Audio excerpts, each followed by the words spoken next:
Hello everyone, I'm Nitin Jaggi and I welcome you all to the official YouTube channel of SRN International School Jagatpura Jaipur.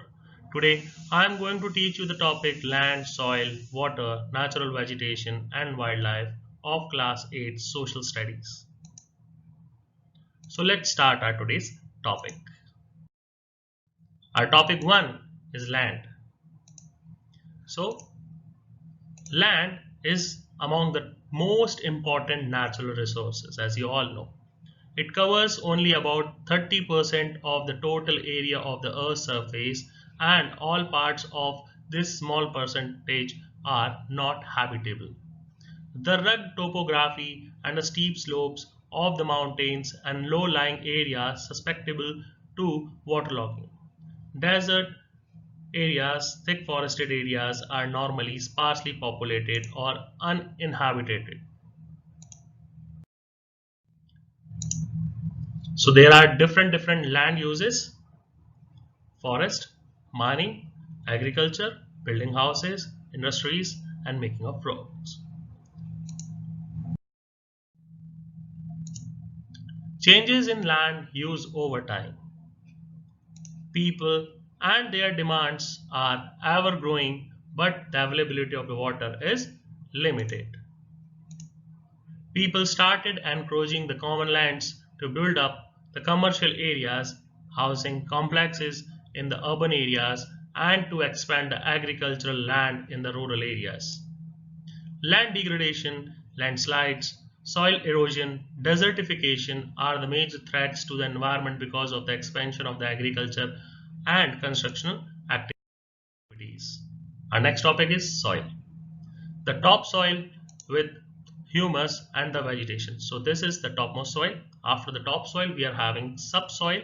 You can see there we are having subsoil, that is the second layer. This is the second layer with sand, silt and clay. After that, we are having the weathered rocks. These are the weathered rocks. This is the third layer in the soil profile. You can see that. After that, weathered rocks, we are having parent rock. This is the fourth layer of the soil profile. Now, factors of soil formation. So we are having different factors of soil formation. The number one is climate. After that, we are having time. This is very important factor in the soil formation. After that, we are having parent rock.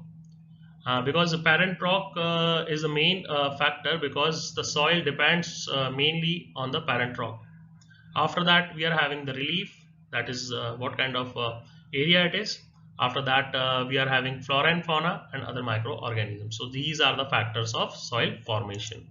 After factors of soil formation, we are having degradation of soil. What are the reasons behind the degradation of the soil?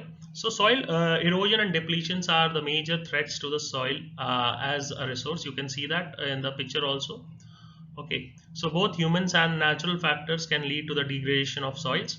Factors which lead to the soil degradation are deforestation, overgrazing, overuse of chemical fertilizers or pesticides, rain, wash and landslides and floods. After that, we are having different measures how we can conserve the soil. So we are having contour barriers. This is number one. After that, we are having shelter belts. You can see in the image what are these are the different shelter belts. uh, Terrace farming, basically it happens in having the area which is having slopes.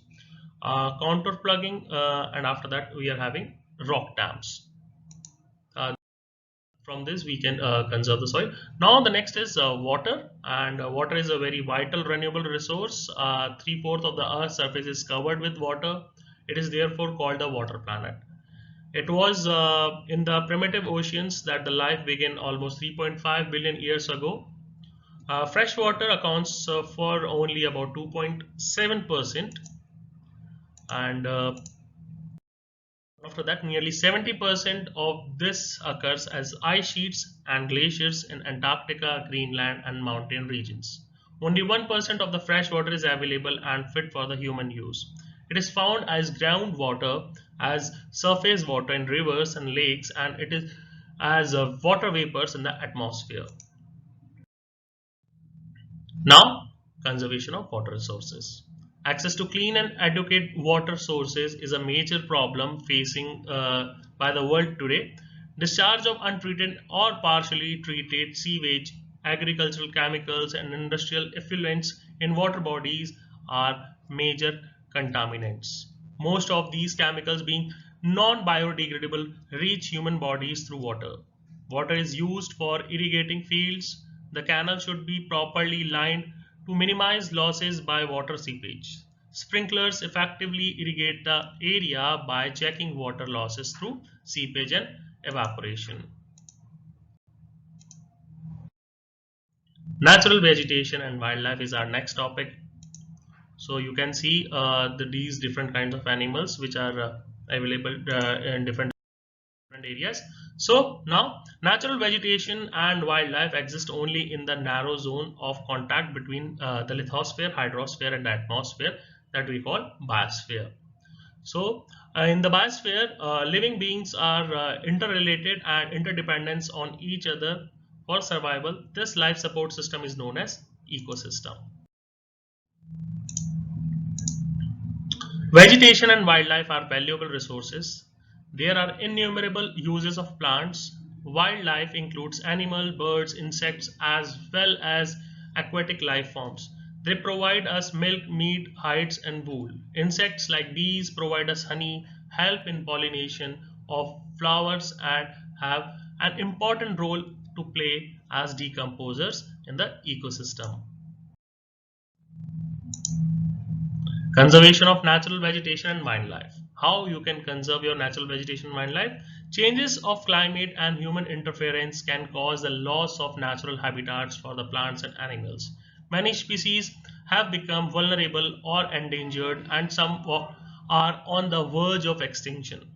Deforestation, soil erosion, constructional activities, forest fires, tsunami, and landslides are some of the human made and natural factors which together accelerate the process of extinction of these great natural resources. The animals are poached for collection and illegal trade of hides, skins, nails, teeth, horns, as well as feathers.